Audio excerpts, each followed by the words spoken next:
السلام عليكم ورحمة الله وبركاته. أهلا بيكم في مطبخ فاطمة عبد. قبل ما نبدأ الكلام نصلي على الحبيب. اللهم صل على سيدنا محمد وعلى آل سيدنا محمد صلى الله عليه وسلم. النهاردة إن شاء الله هنعمل بإذن الله كده، هنعمل جبنة وهنعمل قشطة وهنعمل زبدة من 3 كيلو لبن. هنعمل إيه؟ أنا معايا طاجن. الطاجن ده أنا هسخنه، هولع الفرن عليه بس يسخن وهاجيلكوا بقى واحط فيه اللبن. دلوقتي انا سخنت الطاجن وحطيت فيه اللبن.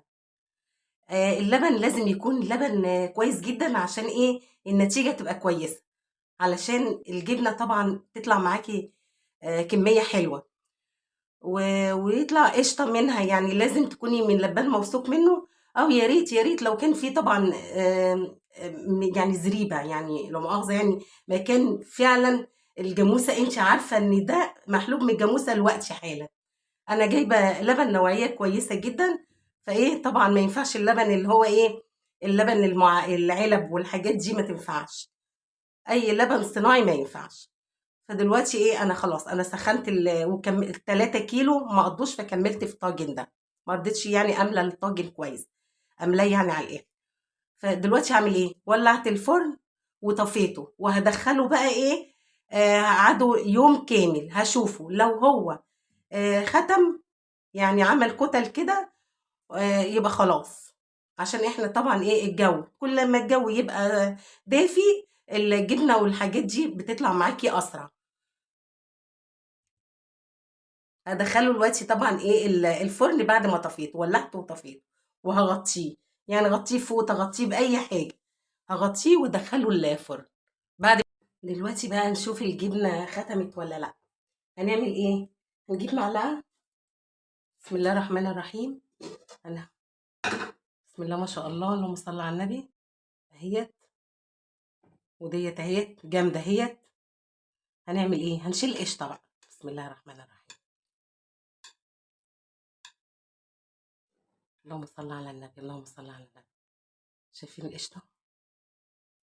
عشان اللبن حلو، لبن.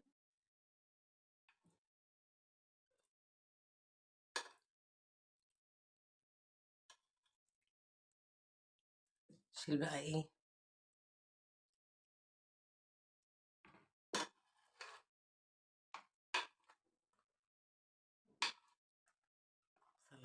صل على النبي.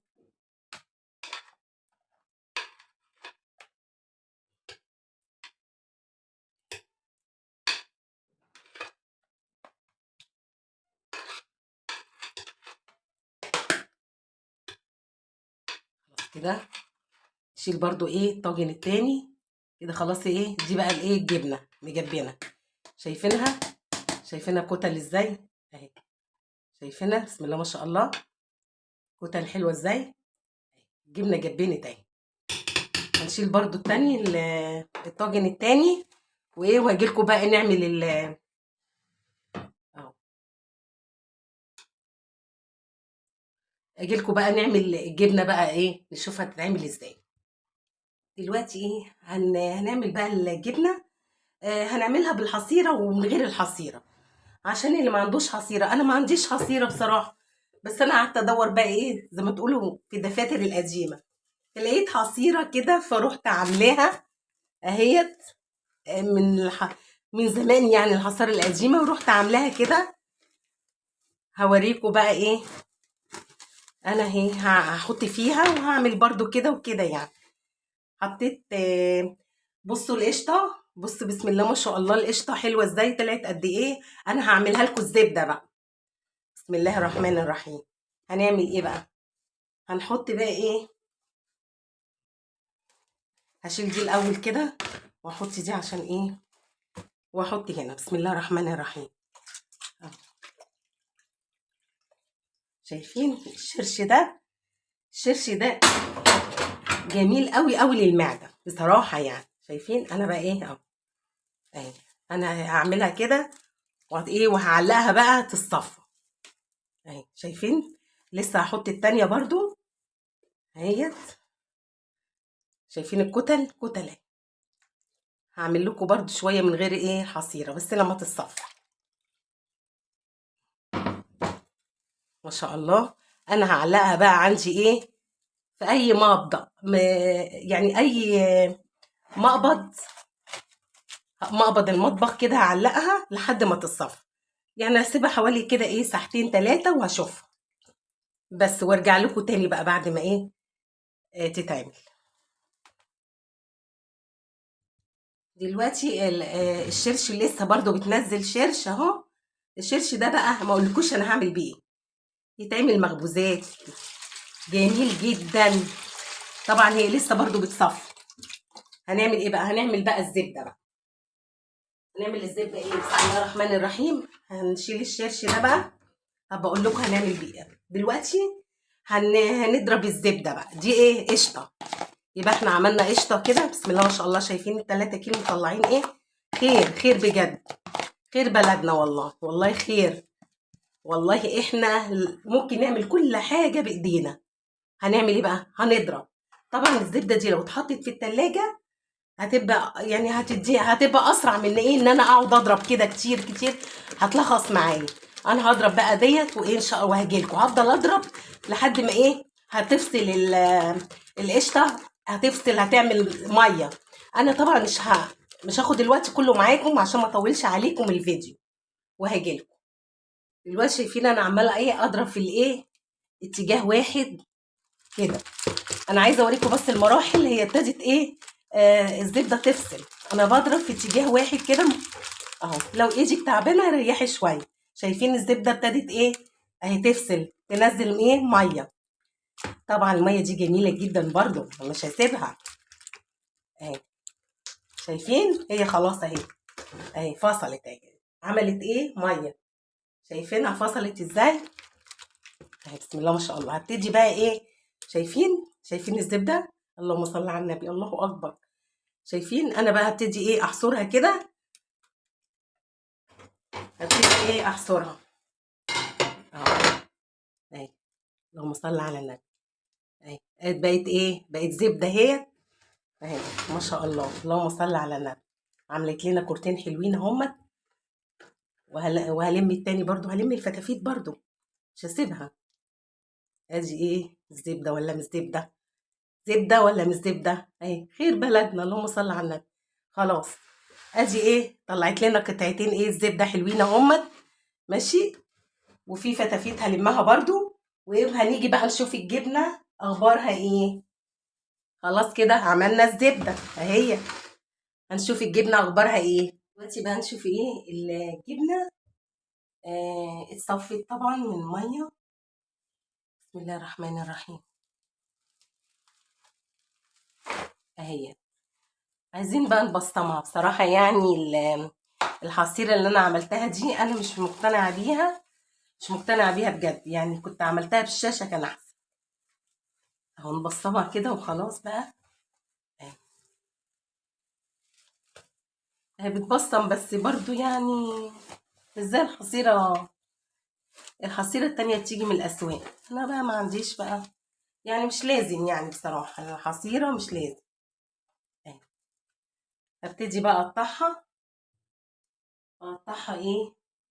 بسم الله الرحمن الرحيم.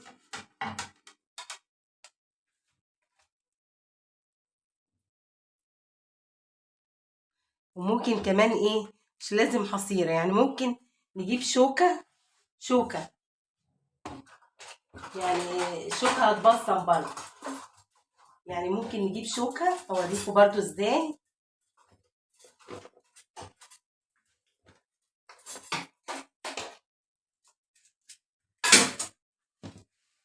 يعني ادي الشوكة مثلا هنروح ماشيين بالشوكة كده اهي.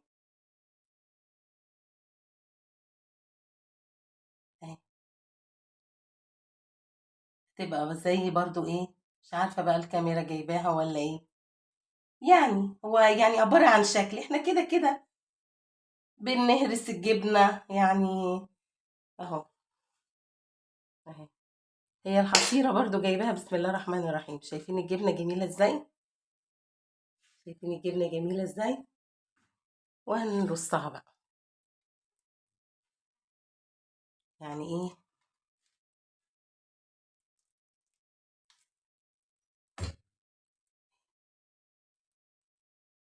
وبرده هناخد حته زي ما انا قلت لكم، هنعملها في ايه، هنعملها في علبه كده. يعني لو مفيش حصيره ممكن نعمل كده في علبه اهو. شايفين الجبنه جميله ازاي؟ شايفين؟ نحطها في العلبه كده اهي. مش لازم بقى حصيره وكلام من ده، ممكن نحطها في شاشه ونروح ايه حاطينها في العلبه كده، ونروح ايه اهي، تبقى جميله برضو وحلوه اهي. شايفين اهي؟ يعني ايه، بشتى الطرق. هقطعها بقى واجيلكوا على الشكل النهائي. ده الشكل النهائي للجبنه. شايفين قد ايه، قد ايه هي جميله وحلوه، عامله زي الزبده. وادي الزبده، وادي جبنه. بس انا طبعا ذوقتها جرنشتها يعني كده. آه عايزه اقول لكم حاجه، مش لازم حصيره بجد. الحصيره دي مشروع فاشل بجد بجد. انا جيت في الاخر وعملت بالشوكه اهوت، وطلعت كشكل. وبعدين احنا بنهرسها، والزبده جميله. شايفين من 3 كيلو. عايزه اقول لكم حاجه، اللبن لما يبقى نوعيه كويسه ما بيهدرش معاكي الجبنه وبيطلع حلو قوي. وبعدين عايزه اقول برضو في الصيف الجبنه ممكن تقعد بكتيرها قوي قوي يوم. في الشتاء ممكن تقعد معاكي يومين، وممكن تقعد معاكي 3. يعني ما تستعجليش عليها علشان تديكي كميه كويسه وما تهدرش منك. اهو ادي جمال. شايفين الجمال؟ واعملي الحاجه وشجعي يلا. حاجه نظيفه في بيتك وموفره جميله حلوه بجد. حتى لو مش موفره، انت عاملاها حاجه جميله في بيتك ونظيفه وضامنه نظافتها. وبالهنا والشفا. وإن عجبكم الفيديو لايك وشير واشتراك في القناة، والسلام عليكم ورحمة الله وبركاته.